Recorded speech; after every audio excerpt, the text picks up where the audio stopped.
And we are back on Crimson Media Radio. Holy shit, listen to that microphone right there. Got to turn that down a little bit. There we go. I am your host, Sleeve, going into the second hour on Crimson Media Radio with this week's guest, Mr. Jimmy Trigger. That guy. That guy right there. Yeah. Thanks for coming by the studio. I really appreciate your time. We were talking a little bit about some of the projects you've been doing and a few other things. We did talk about a lot of stuff, absolutely. And, you know, some of it we'll see how much we want to put on here. Hey, if we want to get a few people arrested in Hollywood, you know, I'm willing to say it all. No, I won't say Oh, jeez. Yeah, you know, like I said, this is stuff that I probably can't say. But, you know, Jimmy, he's our guest today. He could go ahead and throw everybody under the bus if he wanted to. I'm waiting until the one day when I have the house in the hills and a healthy bank account and I don't have to worry, and then everyone I know that's done bad things is fucking getting thrown under the bus.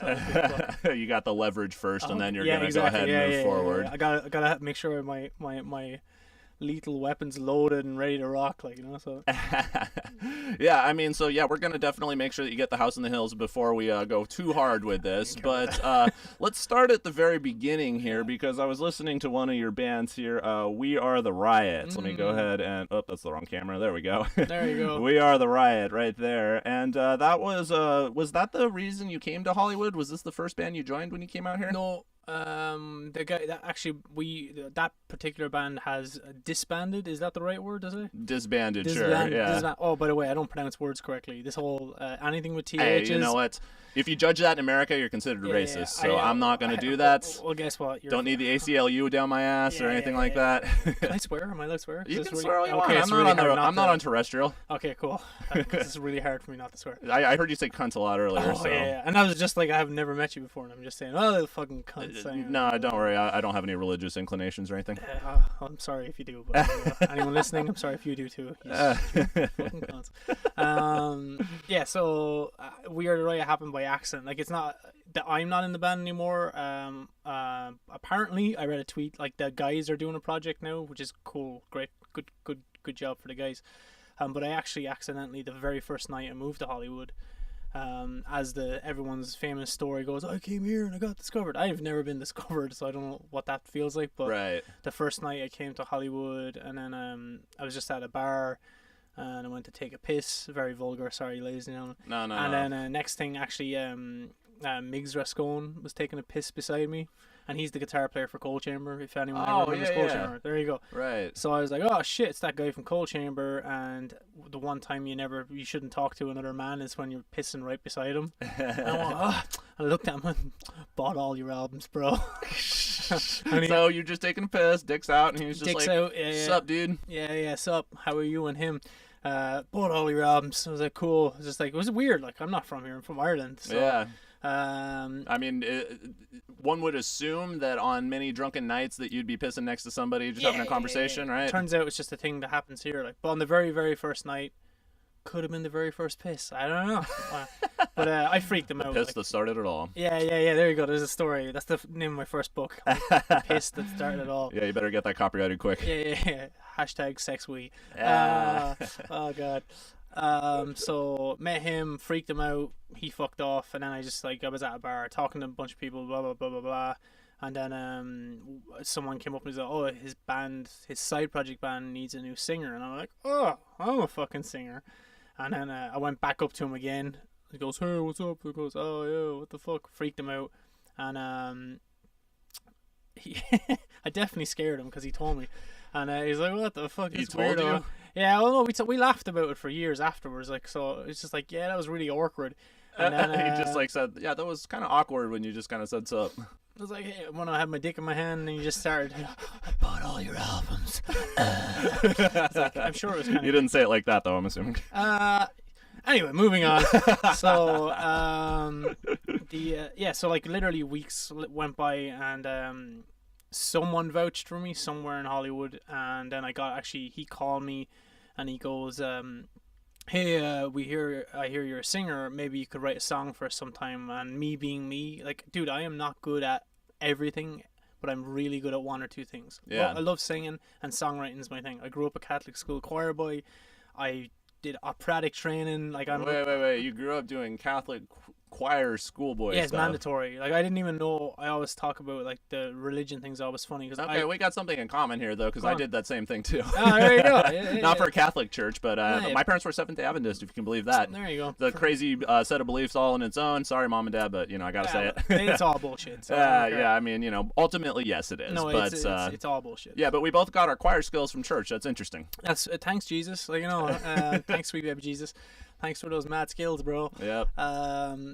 Hashtag blessed. Yeah. I guess that's what I got something from it at least, and then I did like operatic training, which was really hard. Like just scale work, like where you're just learning how to breathe and like push fucking power out. And yeah, where did you get that done? just a dude that when I lived in Ireland, he was this like big Brazilian guy, and he's like, I am able to sing like this, and I was like, oh, teach me, and he taught me for 2.5 years. So he taught you how to like dig deep, Dude, like do those notes from your diaphragm and all that. insanely hard. Like so, and then the songwriting part just came from 20 years of writing songs. I know I look like I'm 15. Like, give me like, I'm like, obviously. Actually, you know what? I think you looked more imposing in like the live videos that I saw right here. Yeah, that's because I'm on a stage. And well, yeah, it was on the stage, like up there. You got like the dreadlocks and stuff. You looked like, Yeah. like you could kick someone's ass for sure. I mean, I know I'll do that anyway. I don't mind about that. No, I'm not putting that into question. But since we're talking about you being pretty right here, I just don't want to downplay like any of the toughness right there. You're pretty beastly up there on the Viper Room stage. My mom says I'm cute, but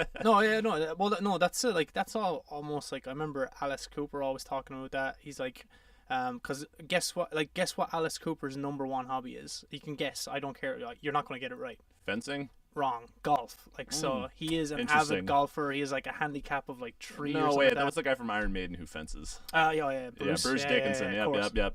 But Alice Cooper's an avid golfer. That's great. Yeah, golfer, and so is Aaron Lewis from Stain. Wow. But, I suck at golf right now. I'm getting a little bit better. I used to be a junior golf champion, believe it or not. Wow. Yes, long before this all yeah, happened. I won't bet any money on you on the front nine. That's for sure. No. I'm on my back nine as well. Like so. That's a golf joke, everyone. Hi-oh. Hey.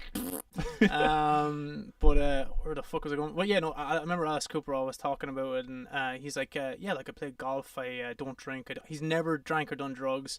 Yeah, I remember reading that. Yeah, he's crazy. Like my daughter's my wife used to be the chick in the show that got her head cut off. Now my daughter is.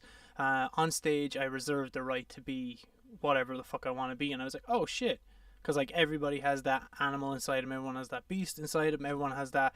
Like, I think it's very healthy to be screaming and be angry and fucking, because, like, you need, then when you're happy and you're, well, fuck yeah, awesome, yeah, oh yeah, I feel it, good, alright. Mm-hmm. No, I'm angry again, then fucking scream, cry, do whatever you need to do. Like, so. You gotta channel it properly. Exactly, healthily. Absolutely. I had a bad weekend in Vegas, so I feel like I should have, like, used that more productively while I was you need there. to start screaming in Vegas or something? Yeah, I feel like I wanted to scream a little bit in Vegas, but that's because I lost, like, $200 blackjack this weekend, and, I don't know, it was the Billboard Music Awards this weekend, so, like, everything that we did, I feel like got totally overshadowed by like all these record producers who just had millions of dollars. We went to Crazy Horse 3, like we're throwing around some bills and stuff.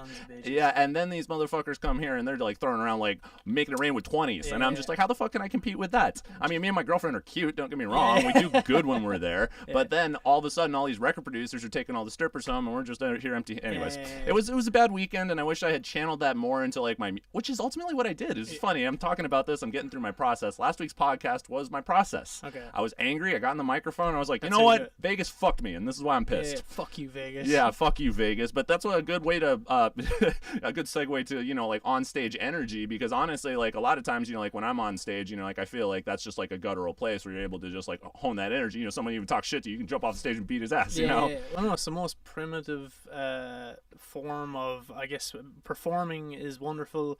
Like actually, probably one of my favorite people to perform with was the drummer of We Are the Riot, Mikey. He was also in Cold Chamber. Yeah, I watched the video, and that guy has energy. Dude, he's a dangerous person on stage. Like so, and like once I remember we did, I think one of our first shows on one of the tours we did.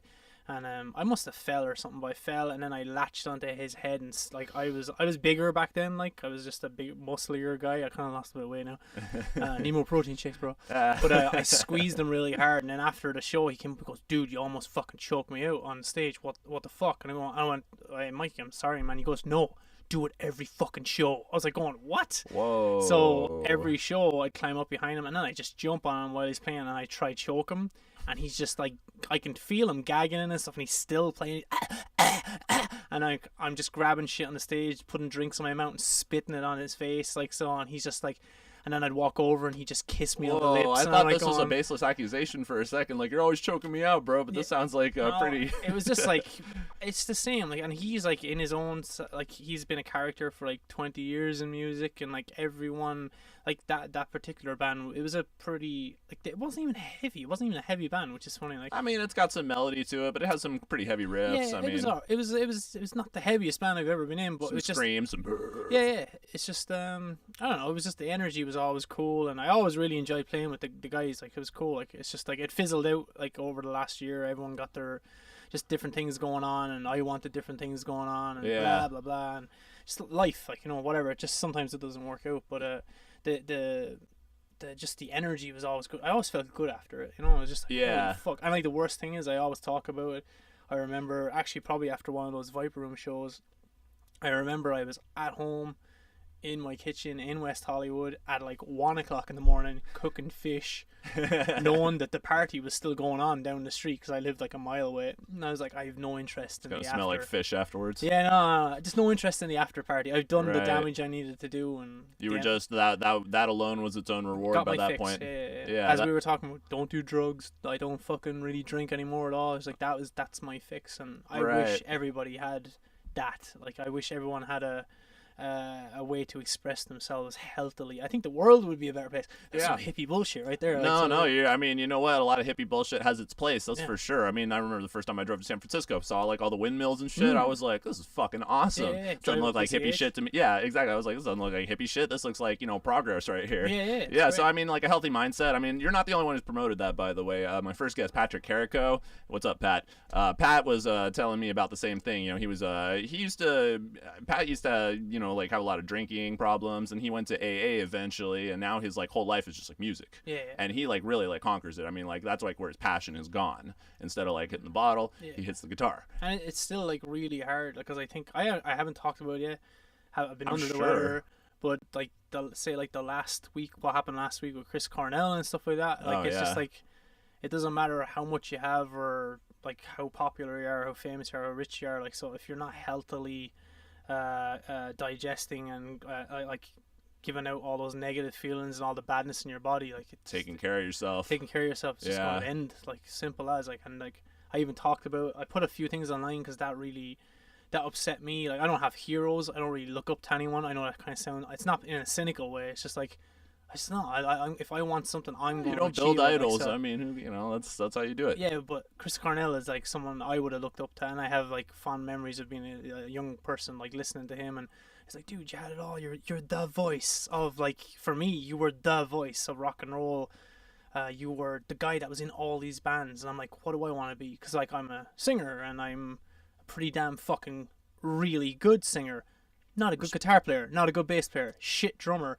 Can play a mean tambourine solo. Can you play any of those? Yeah, I do. I write everything now in my new project. Like I do everything. Like so, but I'm just not like amazing at it. It's just you don't play like a live, for example, right? No, I gave up that like years and years ago. That's what's tricky. Honestly, like that's what took me the longest, is learning how to play like guitar and bass. Guitar and voice. I can't play guitar and bass at the same time. That'd be cool. That'd be cool. That'd be neat. Yeah. But Spinal Tap. Yeah. It's just like looking up to guys like just like that, like we were saying, like who have it all and are doing it all in numerous bands, but like everyone always knows who they are, and if you haven't got it together up here, it's just not going to work. Like it's just like, and it's cool that you're like the guy Pat you said, like he just, if he wants to pump, it doesn't matter even if whatever making it means. I still don't even know what that means. This is crazy because we talked about this exact subject on that podcast. Oh, shit. To him, he said making it is just playing regularly. Yeah, it's making music, expressing myself, like that, because that's, dude, like no one, like the way I say it, like just to be contently happy within yourself.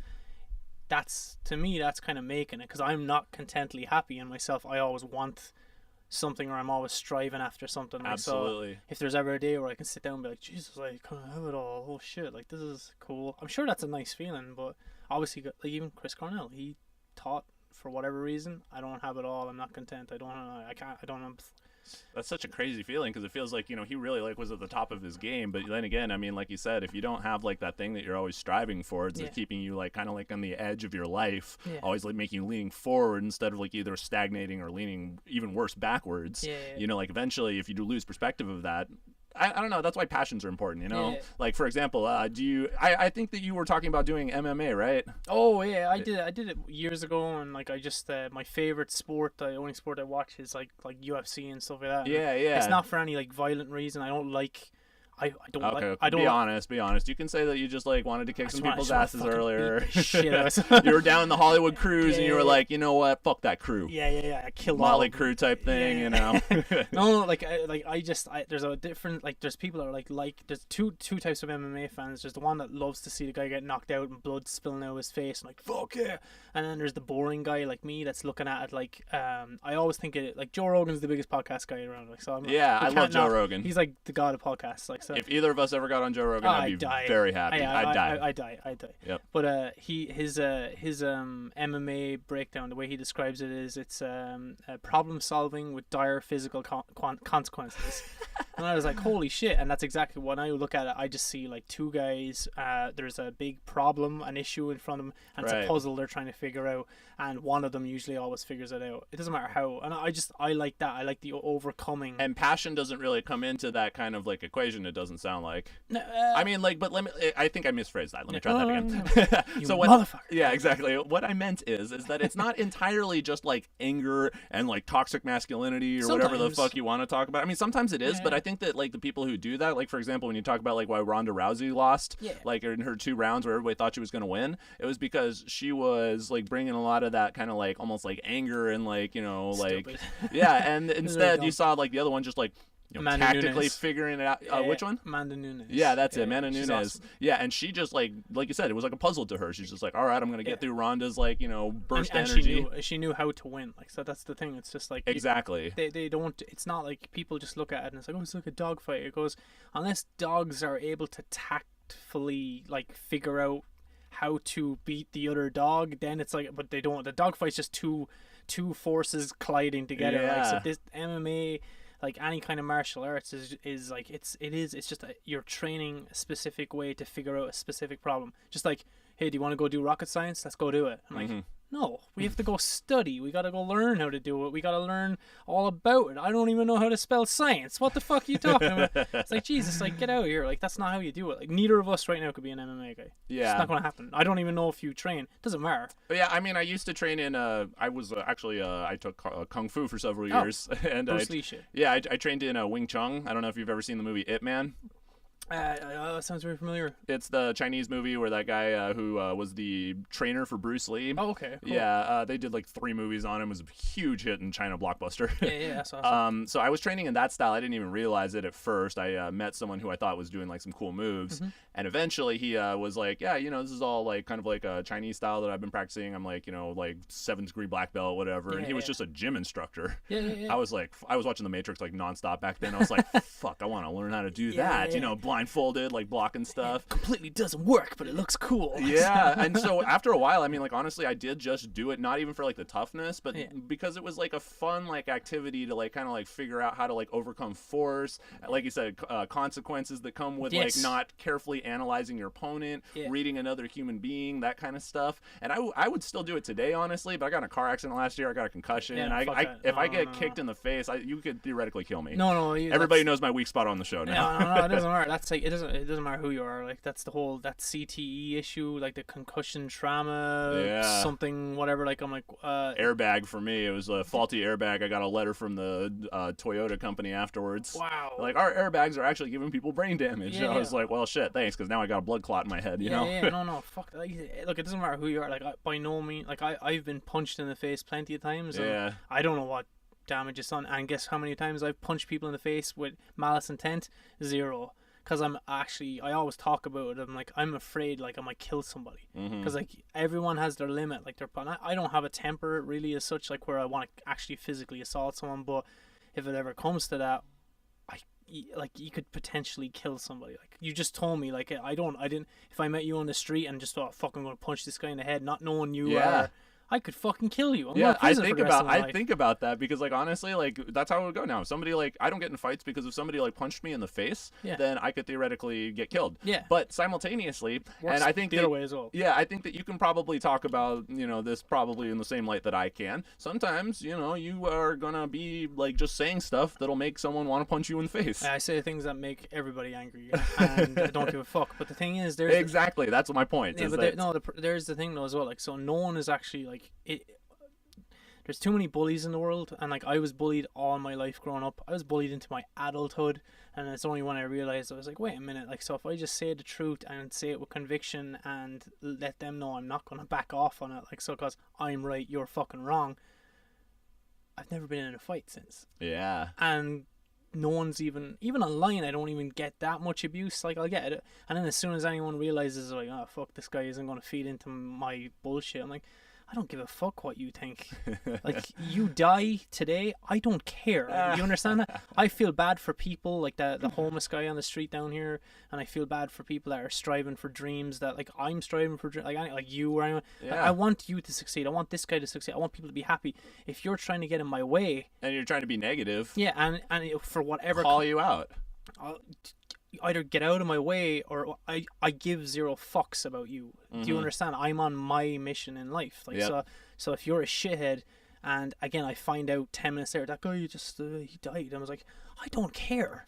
Fuck him. Like he was an obstacle. He's a Paul in everyone's life. Fuck him. Like, so if he happened to turn around and go, dude, I'm really sorry, I'm having a bad day, and fucking like I've just been a dick, I was like, no problem, man. Yep. Have a good fucking life though. Go out and do something good. Yep. Then if I found out, oh, that guy just died, I'm like, that sucks, because he was sorry. Yep. He had a bad. I have bad days. Yep. I get road rage, whatever. Like, so I say cunt a lot. Like, so I've noticed. yeah. It's a great use of vocabulary, I Yeah, think. well, thank you. I'm limited, so but it's just I don't know. I don't feel bad. I don't feel bad for shithead people. Like, I don't feel bad for negative people. And like, there's no so- reason to. We've talked about the power of positivity on this show. Honestly, like I always say, like, you know, who do you want to hang out with? Yeah, exactly. Do you want to hang out with someone who's a negative son of a bitch? Like, even if they're like, oh, they can teach you about the dark side. No. No, people like that bring you down, and you don't even want to hang out with people like that. So why do you ever want to be that person? Yeah. Is my point. No, it's like one of those like stupid Instagram pages. Life hacks number 728. Like, if Jesus. you're in a room of people and you're the smartest person in the room, you're in the wrong room. I'm like, yeah. I always want to be the dumbest fucking person in the room because I want to be around better people. I want to be around people. Absolutely, strive for better. Strive Dude, for better. It's on my. I'm not. I said that on my own podcast. I'm not taking my top off, but it's on my belly. Like I said, strive, struggle, succeed. Repeat We'll until I take your achieve. word. Yeah. Well, I'll get like an Instagram filter with a sweet ab look or whatever like that, and then I'll do it like so. But, I'm sure that they have the Snapchat filter right now with the full six pack. yeah, I'll work on that one. Like, so. So let me take a look at this really quick. Yeah. We have We Are the Riot, which is a band that I want to talk about in just a little bit, but I wanted to play this track really quick so we can set the tone for it. Yeah, so this right here is it's not what you wanted. It's not what you wanted. Yes. It's not what you wanted. So who directed this video? Actually, Mikey's brother Brian Cox of Fairlight Films. He's a guy in. Mikey from Nine Electric. No, Mikey Cox is the drummer. Mikey Cox from the drummer. Yeah, Excuse me. from- We were from talking the about drummer him of this earlier. So band. yeah. His brother is also a film. He's actually done like Hollywood Undead, fucking Prong, fucking Mayhem Festival. Like, he's doing all Wow. these huge bands now, which is cool. When we first met him, this was like one of his first bigger music videos, and then over the last few years he blew up, and it was really cool. So Cool. I used him for a bunch of projects, and yeah, it was cool. So Nice. Yeah, I like this video quite a bit. Actually, I was listening to it before you came over. yeah. I was trying to, get caught up on all the tunes. I'd Yeah. listened to most of them. But let's go ahead and play this track right here so we can get a sense of what Jimmy did when he came here to Hollywood. This is one of his more successful bands, it looks like. yeah. Yeah, I mean, we'll see. And yeah, let's go ahead and play this right here. We'll also talk about some of the previous members and whatnot. Yeah, do it up. All right here on Crimson Media Radio.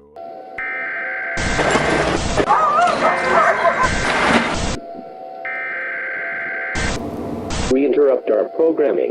This is a national emergency. Important instructions will follow.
we spill.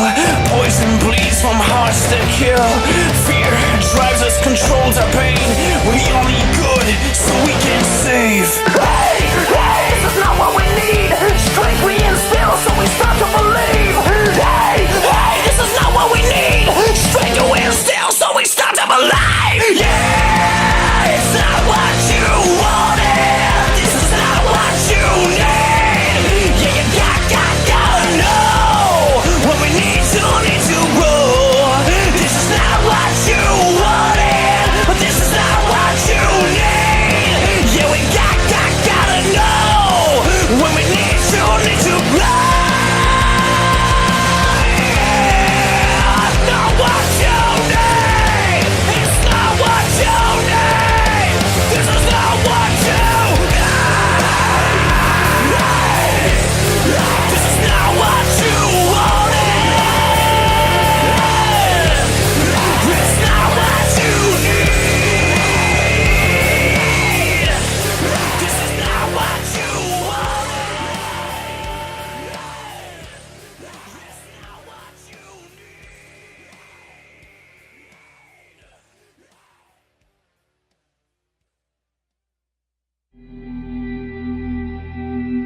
Oh boy, that looks like I said, that looks like they're hotboxing like a mask for like a spiritual journey or something like that. That's actually a friend of ours, Evan.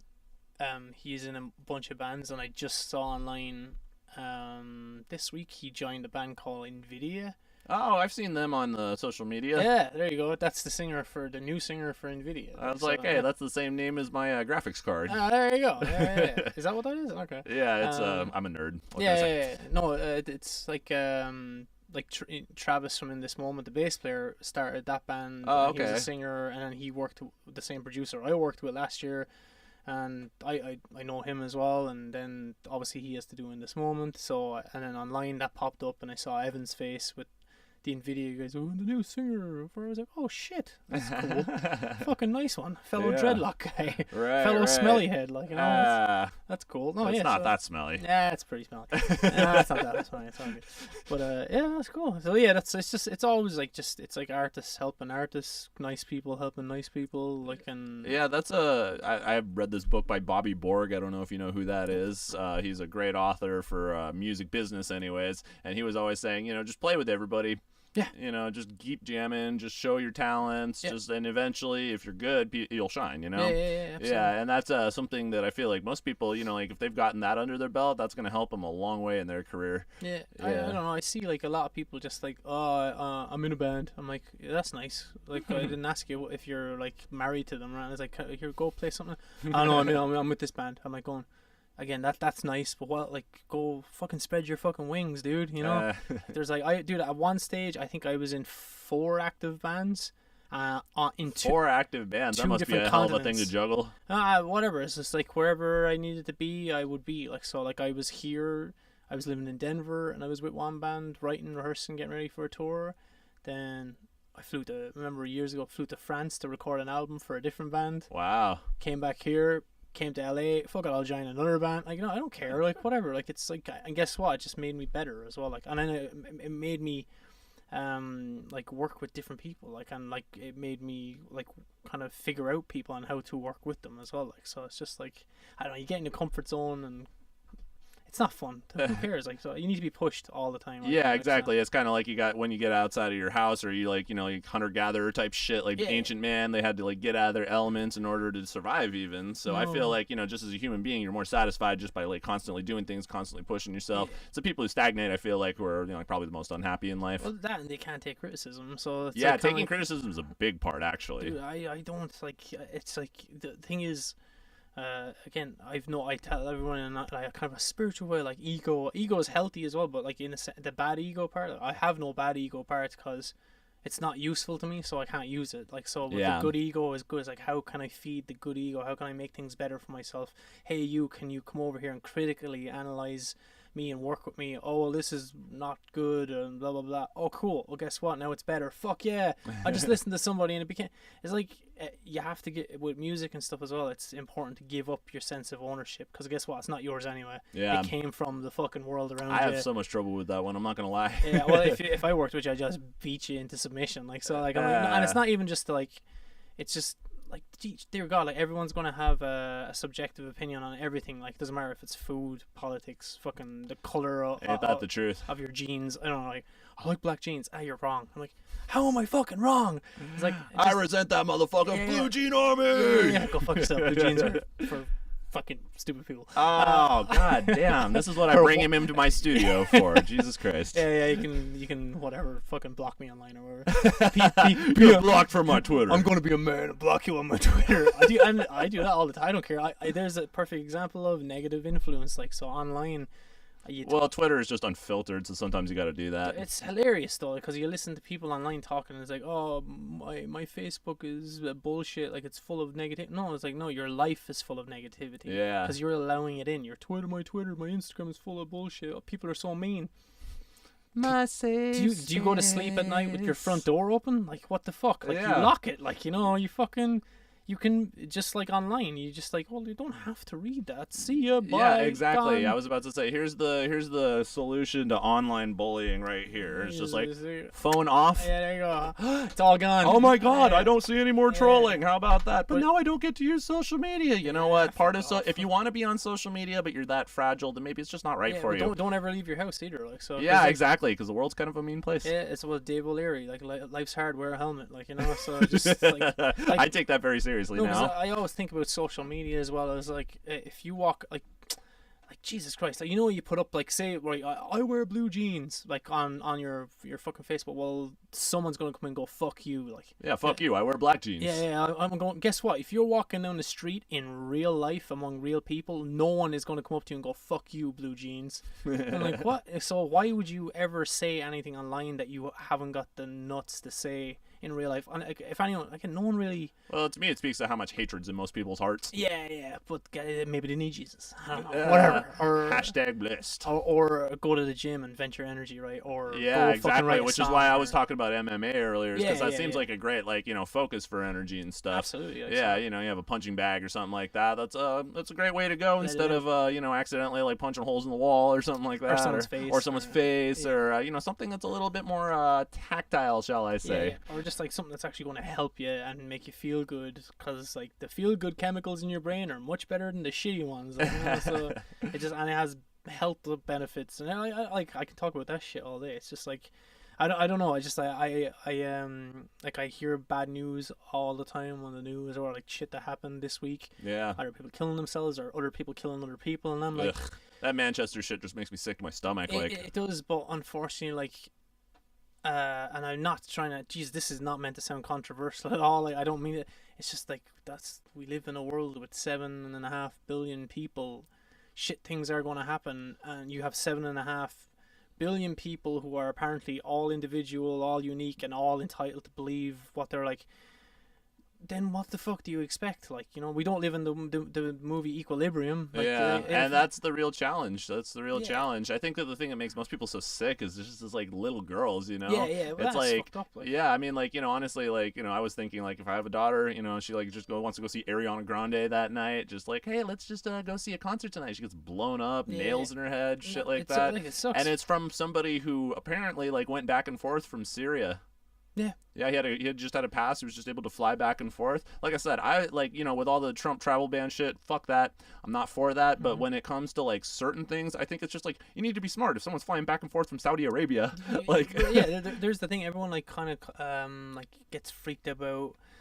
Again, this might be a dumb thing like for me to not be worried about. I don't know, like people that like cover the cameras on their computers and like try and like hide the signal of their phone or wear tinfoil hat or something. Now we're talking. Like, what the fuck is wrong? What do you think? Like, if you're hiding something, then maybe we should fucking look at you, like, like, and question you.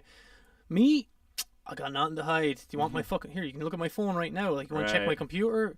There might be a dick pic. I don't know. My girlfriend might. Like, she probably has it on her. But I don't know. Hey, what the you know what? There's probably some stuff out there. That's all I'm saying. Like, but the thing that scares me is just the fact that, like, if they wanted to leak certain things, like, they're just like, there's probably not a case. But if we have, like, this and that, we could probably make it look like there's a case. That's in any sense of anything. Like, Jesus, man, if I cut my finger and have a plaster on it and throw it in the trash can in Starbucks, someone could go get the plaster and put it in a murder scene.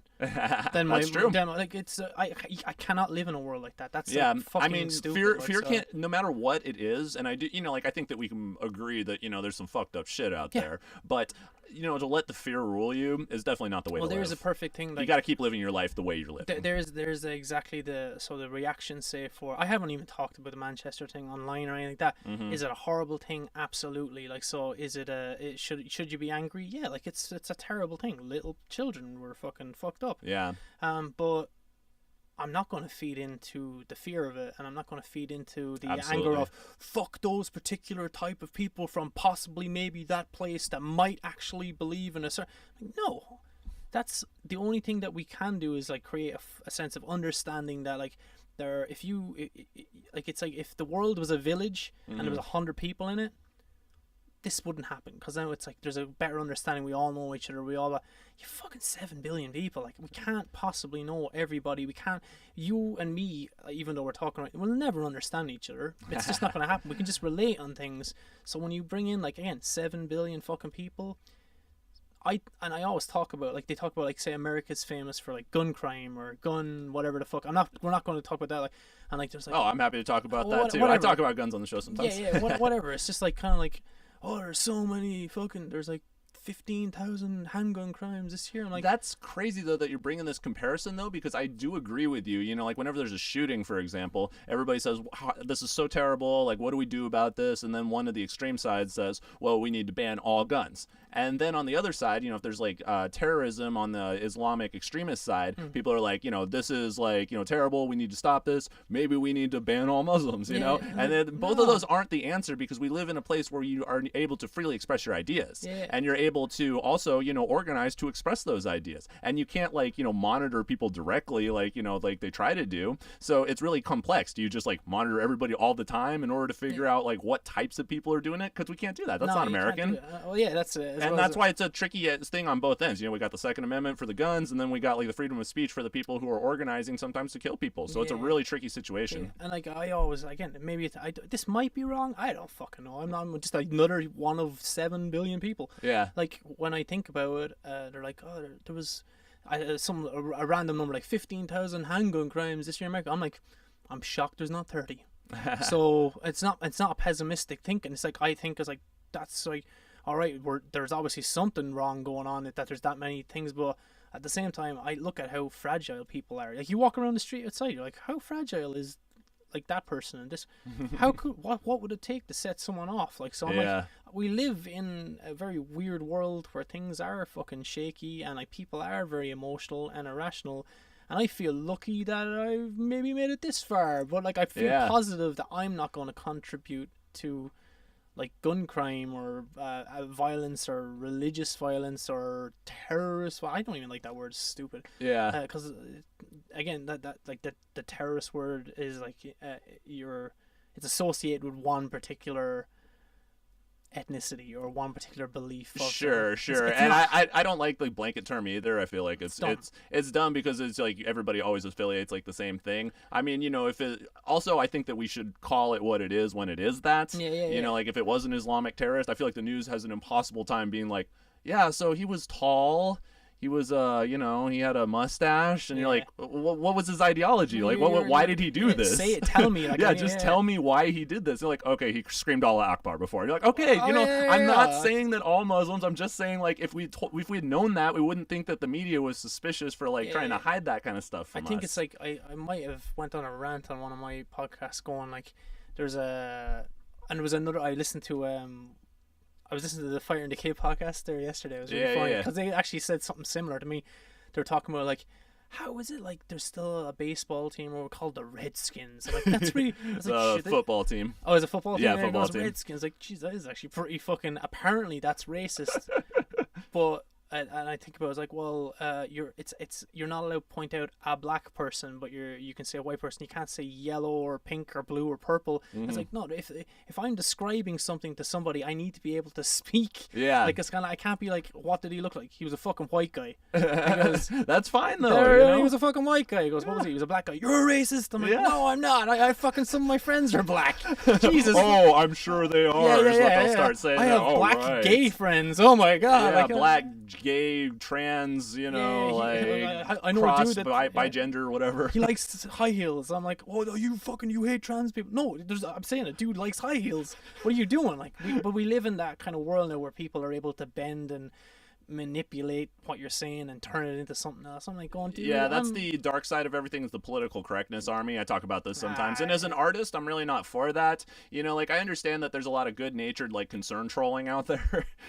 People are like, well, it's important that we are nice to everybody and that's that we're nice. Yeah, exactly. And I'm like, okay, great. There's a place for you, and it's called like, private college, because that's where they're gonna like cater your soft feelings and everything. And like I always thought like I'm a person that loves please and thank you. Like I fucking love it. I just like, hey Jimmy, fucking thanks for that. I'm like, absolutely, fucking pleasure. Like, or hey, please can I have the thing over there, or thanks very much. Like, it's like I really appreciate that. That's just a simple world we can live in. Yeah. When I go to Starbucks, I'm like, how are you doing? Can I get a fucking thing? Thank you very much. I appreciate it. And like these are simple things. Simple pleasures, as opposed to like, looking for like microaggressions against you, like just like getting mad at people for not understanding your plight. Just be pleasant, and the people will want to know about you. I like my coffee white. Is that because you hate black people? Like, what the fuck are you talking about? Like, so, get out of here. Like, I mean, that, like I said, political correctness is kind of like a big problem across the globe. But like I said, like when it comes to like, the Manchester attack and stuff like that, I really think that, like it's important to realize that, like we just like want to make sure that everybody's like safe. And I think that the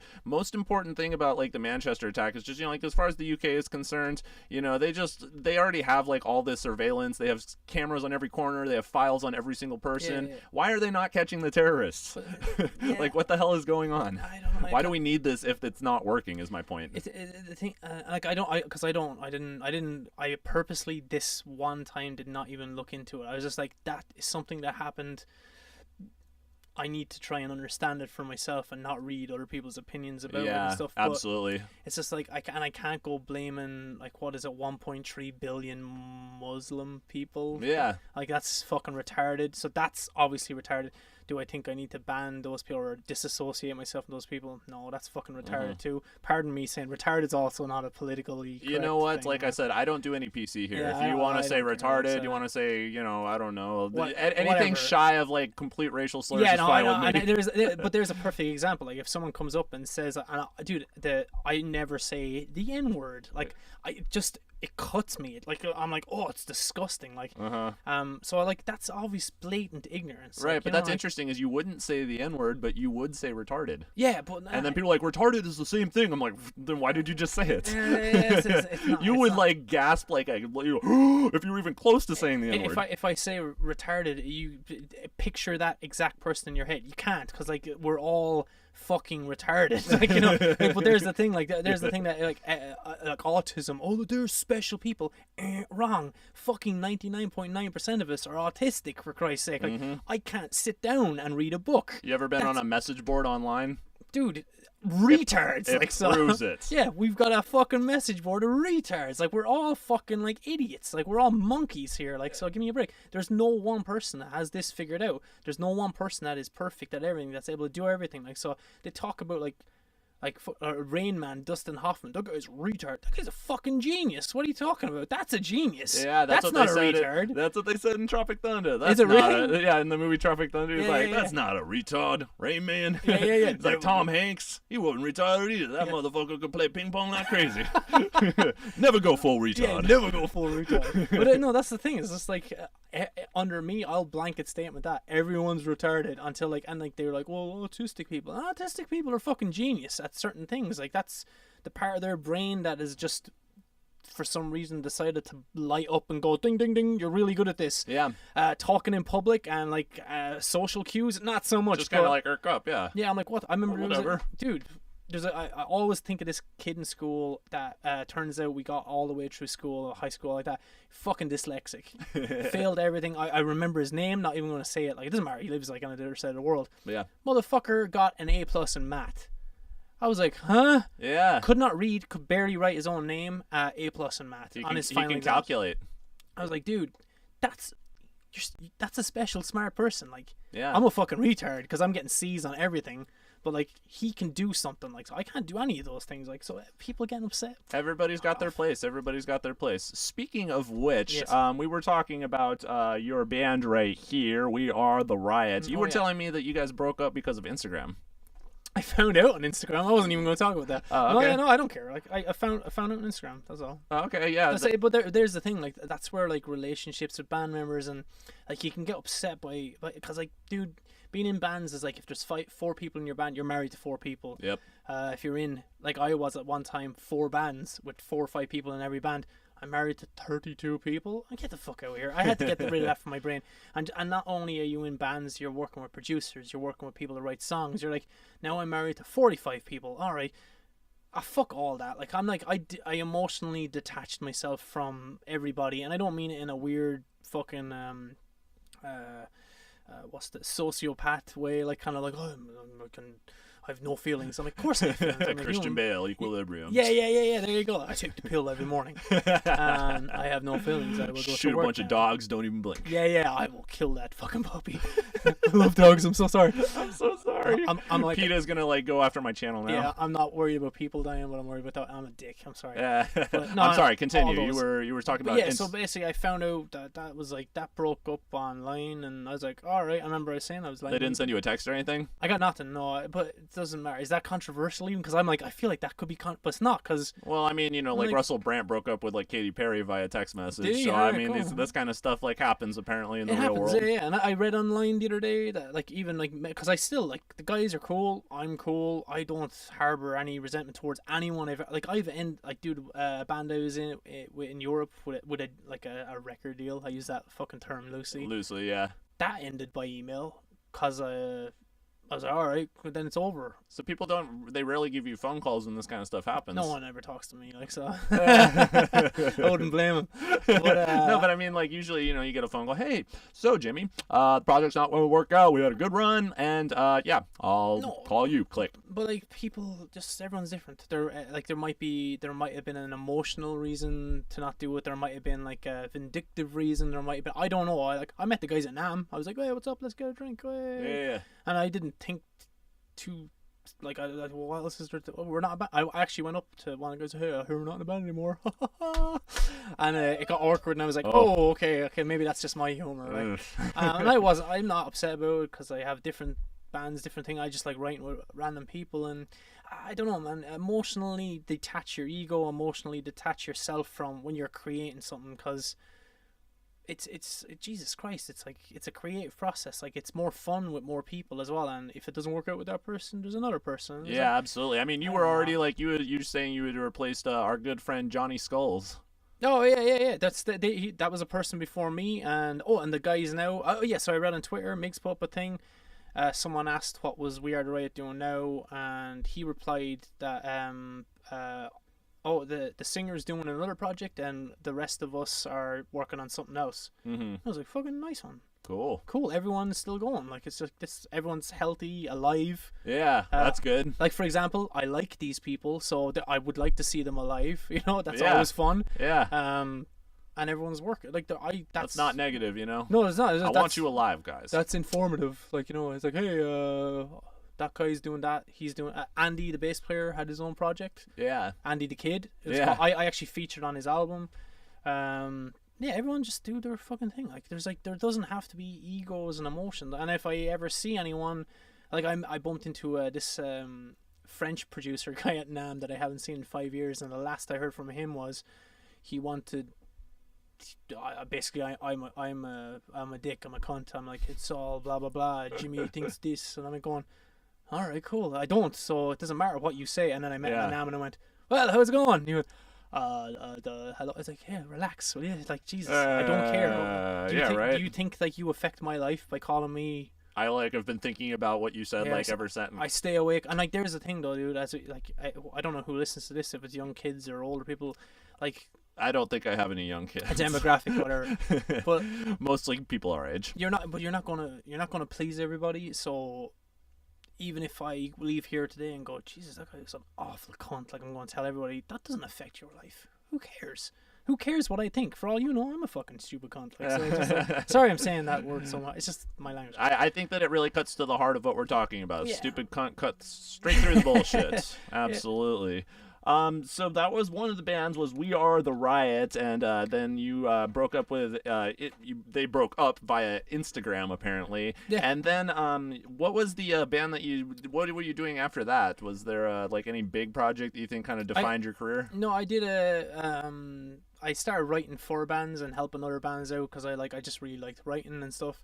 And then took sabbatical, I guess, because for love that word. Yeah. It's like a fancy word for vacation. Yeah. From life though, like I hid away for the best part of last year, and just like everyone else, I kind of just I got lost and I got kind of mentally upset. Yeah. I just needed a break from life, and I needed to get away, and I just honestly. So you went to the cool county of Orange County. No, this is before County that, of Orange. No, before that, I actually just stayed at home and worked and just did my thing for 6 months to clear my brain out. And just like everyone, I am human. Like, you get upset, and like life is hard sometimes, and being a foreigner in a foreign country, I don't have a family here, like as such, like a blood family. Just trying to find my feet again, like, and seeing where I wanted to go. And then I live in Orange County now with my girlfriend, because that's where she lives. So yeah, you guys live together. You got a house. Yeah. So, cool. And 2 dogs and a cat. So just like you were talking about. It's Like just I said, I got a girlfriend. I got 2 kitties. I'm happy. Yeah, that's makes me fucking. I'm fine with that. Like our favorite thing to do is like she works super hard. She's a singer, an actual singer, not like a fake singer. An actual singer. Yeah. In a band called New Year's Day, and like. Oh, I know New Year's Day. They're awesome. Yeah. So she's working all the time, and then in the evenings we just exactly like what you were saying, just stay at home and fucking. I play with the cat and cook food and watch Netflix and. Yeah. Do you guys keep in touch like via Skype or? We're just on the phone all the time, like so. Like that's like she texts me, I text her. I'll be back home, pick up a bag of potatoes or whatever. So I like that life though, you know. Yeah, I agree because you know, like when my girlfriend and I were first talking about moving, you know, I was in San Bernardino ghetto, like you know, kind of in the Dust Bowl there. Yeah. She was like next to the beach and everything, and we would just like Skype each other like all the time, just like, you know, we need to kind of. Get this working here because this is kind of a drag, like always, like on here. But technology really helped that kind of like distance element. Absolutely. So I don't know, and like you were talking about earlier, just like kind of people. Oh, you have to go out all the time, and you have to socialize, and you have to be seen here and see. Like, why? It's like I have everything I have at home. Like if I want to go do that, I'll just go do it because I want to. Honestly, I do it to remind myself how much I don't enjoy. Yeah, I mean, you start realizing that, you know, after like you're just like, well, that used to be fun when I was like, you know, 20, 21 with a fake 20, ID. Single and stupid, like you know, and like getting wasted. But now I'm like. In my 30s. Even thinking, like, you know, when you're in your 30s, like even thinking about like going backwards to me, like it's just kind of like it almost like makes you feel like kind of toxic. You're just like you feel like, I don't want to do that. That sounds exhausting, and all these people are terrible, and just like, you know, I mean, sometimes you meet like good friends out there, you like really get that solid connection. Yeah. But a lot of times you just went out there because you were wanting to be making your mark on the scene. Well, no, we as a human being, we want interaction, we want closeness, we want connection with people. We have the inherent tribal need to be like, I am you mentioned Bar Sin, like, so for example, I think that place is hilarious. It's a fucking shit show. I don't go there. I don't can I whatever, I don't care. I don't go there. Go ahead and say that. I go there if I'm playing shows, because then I'm working, I'm doing my thing, like I'm using it for what it is. It's like one of my friends sells books there, actually. That's fine, like go nuts. You're using it for what it is. But yeah, exactly. I have zero interest in going there, standing there and looking at the next person with long black hair and a tattoo of fucking Nightmare Before Christmas or whatever. I fucking no interest. Like I don't want to know you in the like. It's like, how are you? It's so good to know you. What was your name? Like that's not how you get to know anyone. Is that your impression of Kent Caliber there? I don't know. It's like kind of screaming at people in a loud room. I'm like, this is so much fun. I'm getting to know you so well. I'm like, who are you? Like, get away. And like, as well as that, like, I don't feel being completely inebriated out of your fucking tree. Sorry, that's a very Irish thing. Fuck down me mind. Like, drunk as fuck. Let's put it that way. Yeah. You're not gonna learn anything. I'm sorry, like, it's nice to release every now and again, just get the fucking loosey-gooseys going on. I had a hard day at work. Yeah, exactly. That's more what I'm chasing most of the time. But then again, I also find that you can just as easily do that at a nice dinner when you're having some martinis afterwards. Fucking spaghetti factory last night with the missus. See, that's like, what's up, dude. No, but I don't care. Like, and we ate, like, we were just laughing at each other.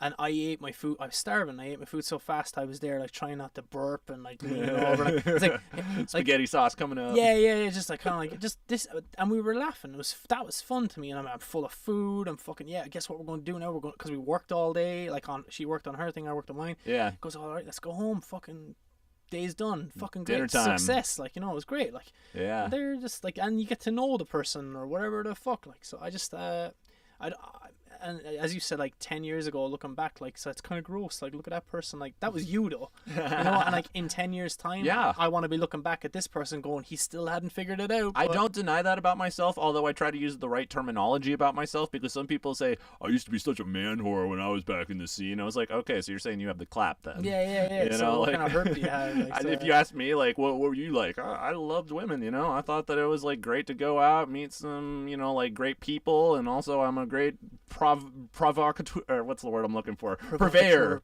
There we go. Great purveyor of beauty, shall we say? So you know, that was like my thing. That was like most of the time when I was like going out, it was just mostly because I enjoyed being buzzed, and I enjoyed like enjoying the presentation of everybody around me. But I will say that, you know, at this point, the dinner that you were talking about sounds way the fuck better to me it's than cool. like going out to Bar Sinister, even though I still do that. Yeah. You know, like I still like go to James Beach every weekend with my girlfriend. What's Just it's down in Venice Beach. Have you ever seen I Love You Man? Yeah. The fish tacos I talk about. Oh, cool. It's those ones. Nice. Yeah, we discovered that place and we were just like we go there like at least twice a month. But you see, that sounds like fun to me. I brought Ashley to Venice Beach for the very first time, and she lives here. Like so. Oh, she's never really? been there, like 2 weeks ago.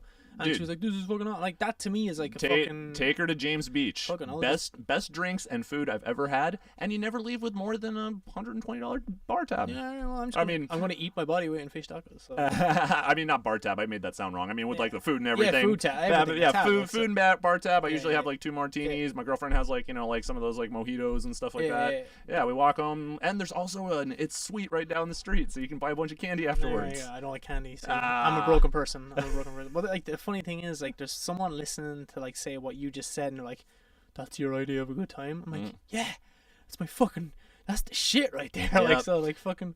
I think that people who are just like eventually you kind of like some people figure that out, and some people kind of do the same thing forever. Yeah, that makes me sad as well. See, that shit makes me sad. I'm like, you're gonna stay in this perpetual fucking state of.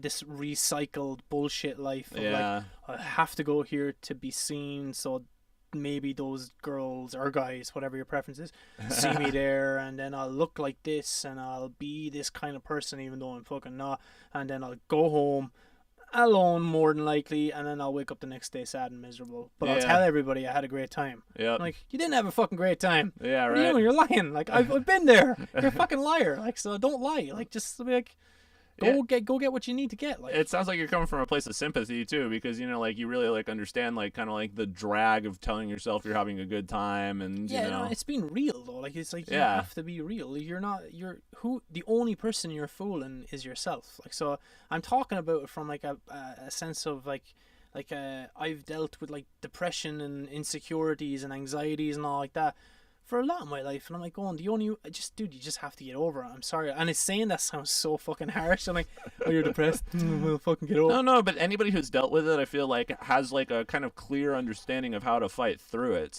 I had the most depressed best friend in the entire world when I was a kid. Like the guy was like pretty much like a junkie, and he was super like a black hole in everybody's life. Eventually, when I let that go, happier I've ever been. And it was tough because it's like, am I a bad person for letting my friend go? Nope, not at all. No, I'm like, no, you're not at all, because I get that shit all the time. Like, like people are like say, I told you, like me and the guys in that band and every other band, I rarely speak to anyone. It doesn't mean I'm depressed or sad. I'm fucking happy. That's why I'm probably like, I have another life, and like, and the thing like for me is, I hope those guys and the other band and whoever I don't speak, I honest to God hope they are well as well, because I had nothing but good times with them. So and they never did anything to me. No ill will. Not tell me that the band broke up. Well, whatever. Like, I don't care. Like, I would be sad if I found out anything was wrong with anyone, and that'd be like, okay, but like, do I have an emotional attachment to feel like I need to be in everyone's life at all?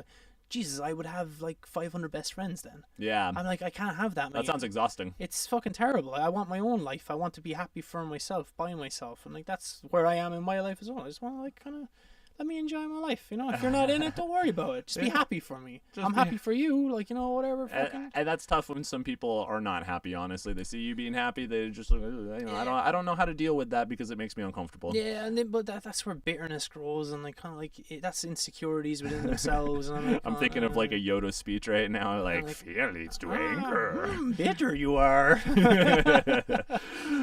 So I wanted to. No, it's great. That was a good Yoda impression. I just wanted to ask really quick before I try and set up this next segment. Do you have anything for your new project at all that you're willing to share, or should we go on to? Okay. Except the name, like basically what I have been doing over the last few months is, as I said, like take control of everything, like for myself. My friend Matt Belluardo, he's been producing me and helping me out, like, cause he's like super brutal producer, like and he's one of my best friends, but we're super brutal in personalities as well. I mean, like hey, you're being a fucking dickhead. I'm like, oh, what? No, fuck you. I'm like, yeah, no, fuck you. You did it wrong. Like, so I know that. I love it. I love that kind of. I like that work environment as well. Got the same thing with my record producer Sean. I did an episode with him, Crimson Media episode number 5. Yeah. That dude, we're the same thing. We're just like, you know, yelling at each other the whole time, just That's cursing each other out. Like, yeah. I felt bad. We had someone come in because I can't play guitar solos. I'm not a good guitar player. right. So we had a guy come in. And I was like, hey, if you see me and Matt just shouting at each other, don't take it personally. Don't like we're like because like afterwards when we're done we're like, oh, that's really good, isn't it? Oh yeah, cool. Like, anyway, back to, you want to go get something to eat? Yeah, fucking let's go. But I've been working on that, and it's like I've like 99% of everything I've written all myself. Then he helps me. He does all the synths and all the electronic stuff. We do all the drums. I wrote all the guitars. Very first time I've ever done that. I'm the worst studio musician ever. But you probably got an ear for it.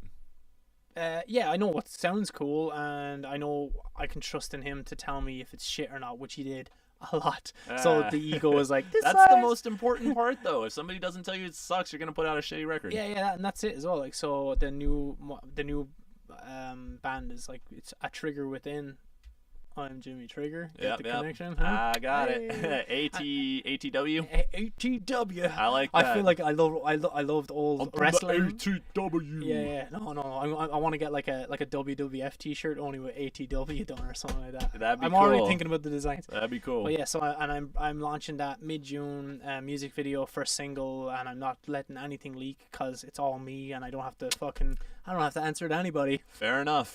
Fuck themselves. But the project is called A Trigger Within, coming out in June. Yeah. And who was your producer, you said? Matt Belluardo, my producer, sometimes my best friend when he's not giving out to me. And when he's not what? Giving out to me. Oh, sorry, arguing. Giving out. Oh, excuse me. I thought you meant like putting out, and I was like, what?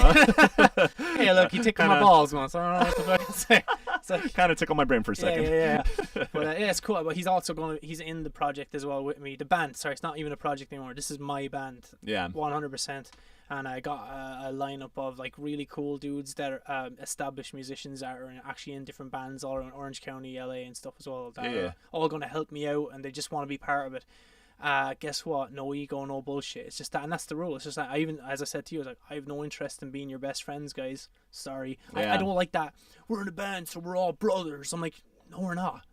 No, what the fuck? Where did I sign that fucking deal? Like, right. Now that we're like, if we happen to become friends and I get to know your family or your girlfriend, I'm like, fucking nice one, as long as they're cool. Like, if I don't like them, I'm just not gonna hang out with them. That's it. But I'm interested in creating and writing and expressing and because dude, music fucking helped and saved me. Like, it gave me a purpose, you know. So absolutely, I think it can be passed on to everyone else as well. Like, so do you think that finding other band members who are like, you know, given all that you said, do you think that's like a tricky mission to find someone who's like on board with it? No, because I'll give you the secret right now. Honesty, that's it. Like, and I think my opening, I remember my girlfriend was there with me and Matt one time when we brought in one guy, because I liked the guy personally. I was like, I said, Matt, actually this guy's actually really cool.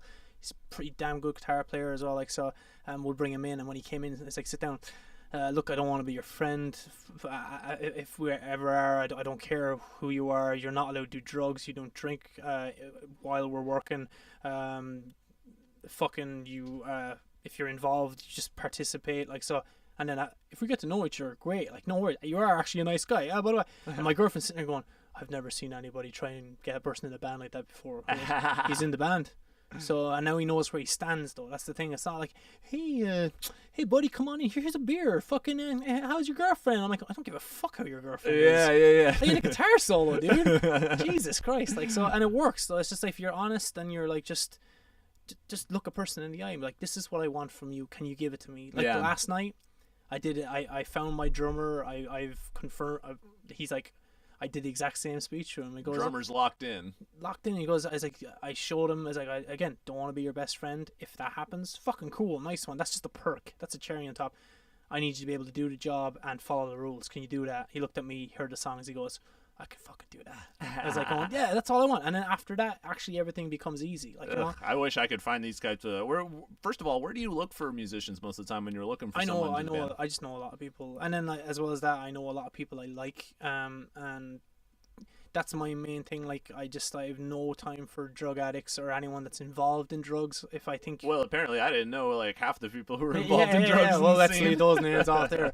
We'll leave those names off the record, but I was shocked. Yeah. But there's the thing. I've no interest, and like that alienates me for some reason. That's the fucked up part that I think is hilarious. Like in Hollywood, stay away from that guy, like because he's fucking thinks he's the be all end all drug free. Going, I am. Never touched a drug in my life, kid. Never sold a drug in my life.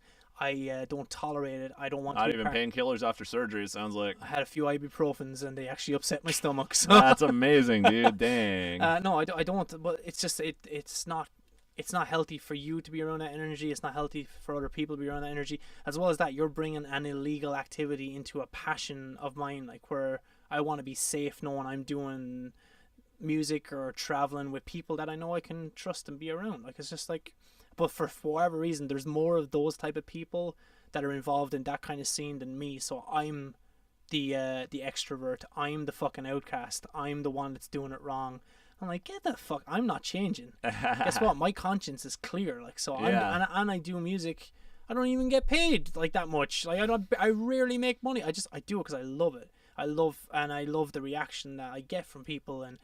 I'm not fucking famous. I'm not any. I get there's an appeal that people are drawn to me in some sense that like I get messages all the time like, oh, you fucking helped me so much. I'm like going and I stop them. I'm like going, yeah, but you helped me as well. See, it's a reciprocal thing. Like it works both ways. It's a two-way street. It's none of this. That's a cool message to get. Yeah, it's fucking cool. That's amazing. But it's also like it helps me be motivated and. It goes back like I need it and then you need it back as well. Like, hey, by the way, whoever the fuck you are, Johnny Go Lucky or whatever, like, or Mary whatever, Mary Go Lucky, Mary Go Lucky, round. Johnny and Mary Go Lucky. It's like that inspires me. Thank you so much. I appreciate it. I can't wait to fucking meet you sometime. Like, so that this is gonna be great. Like, I'm like, oh my god. It's creating good energy. Like it's like again, dude. I've been living my life with no bullshit, just like straight roads, like no bullshit, no veering away. Just like create a straight path for yourself and stay on it. And if anyone gets in your way, go through them. Simple.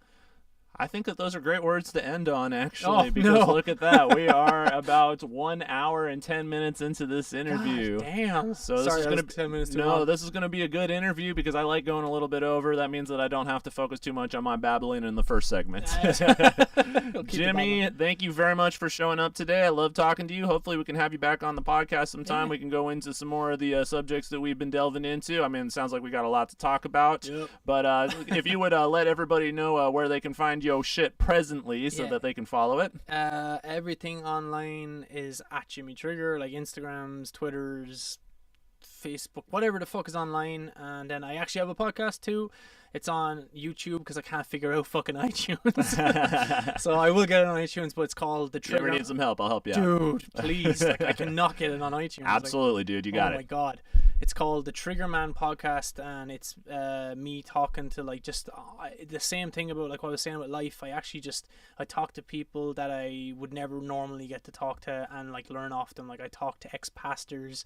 That was a good episode. Oh, did you, dude? If you listen to 20 minutes of that, that's enough. Like, because it was 3 hours long. I liked. I listened to about an hour and 20 minutes. Wow, thank you. Right now I'm on a leave of absence from work. I talk about this a little bit. I can't mention where I work, that's but fine. it's I'm on a leave of absence right now. So sometimes like I'm just like working on like whatever project, and I just have YouTube going. And I listen to podcasts like religiously, and that's actually how I discovered your podcast. Oh, cool. Yeah, so I flipped on the Pastor episode. I listened to like an hour and 20 minutes of that. Wow. I was just like, this is a good episode. Yeah, I was shocked, but like that's the thing. I just want to, like, when would you ever get to meet an ex-pastor and talk about, because I'm not religious and I learned so much, and like I talked to my friend Sean, who's a vegan MMA instructor, and he gave me his and like vegan gains, bro. Dude, a friend of mine who is a fetish porn star, like, so I'm like going, you don't just go up to a coffee shop and be like, hey, I hear you're a fetish porn. Like, can you tell me? Like, no, it's just I got to sit down for 2 hours and talk to someone about just weird shit that I wanted to know, because like I'm curious. I'm a curious person. I want to see where people like have their head at in life and like kind of what they do for a living and how do you see the world. Anyway, so that's the Triggerman podcast. And then the band that I will be launching, and it's linked through my personal pages, but it's called A Trigger Within, so everything's at A Trigger Within or whatever like that. And it's kind of really groovy metal with a lot of big pop hook lyric-y melody bullshit. I don't know. Apparently some guitar solos that somebody else helped Yeah, play yeah. down. One guitar solo that somebody else played because I sure as fuck can't play it. Well, once again, need some guitar solos. I can help you out with that too. Sweet. Trigger Within is coming up in June. It sounds like, right? Yeah. Cool. Mid With to end June. with a music video. Yeah, we got a music video, first single release, and then Any full albums in the works? Yes, but I think I'm just gonna drop something at the end of the summer, like a short EP, just to keep everyone like kind of like, hey, here's a thing for everybody. Yeah. But I can give you one small exclusive that I haven't announced on mine yet. Is like I'm gonna go on Warped Tour this year. Oh. There you go. So boom, I'll Dang, everybody get out the WordPress right now. Yeah. So I'm going to go on Warped Tour this year, and I'm just going to be promoting a Trigger Within, and I'm actually going to be doing the Triggerman podcast on Warped Tour. Oh, that's amazing. So you're going to be able to do it straight from the road? Yeah. So I'll be hanging out with like so Ashley and her band Years They are going on, and I'll be riding with them, and I'll just be hanging out, and I haven't even announced that on my podcast. So well, this doesn't go on until Sunday. So there you go. you can beat me to it if you want. You're fine. So yeah, I can't wait because like a lot of people online have been sending me messages. Am I going as well? Because like you're in a just because I'm in a relationship with someone doesn't mean I'm fucking going to do everything they do. Yeah. Just turned out schedules worked right, and I was like, fuck it, I'll go on Warped Tour as well. And it's just I'll be promoting my new band, new single, and I'll be doing the podcast with a bunch of like artists and stuff on Warped Tour. So very it'll be cool. fun. So I'm traveling around the country for 2 months. Can't wait. Nice. Yeah, that's going to be a really, really cool experience. Hopefully you can Skype in from the show sometime, and we'll get some updates from the Warped Tour with the Triggerman podcast. Lots of sweating and lots of dirty sweat. underwear. Like what you hear? Click subscribe to hear more interviews and tracks from artists all over the world, right here on Crimson Media Radio.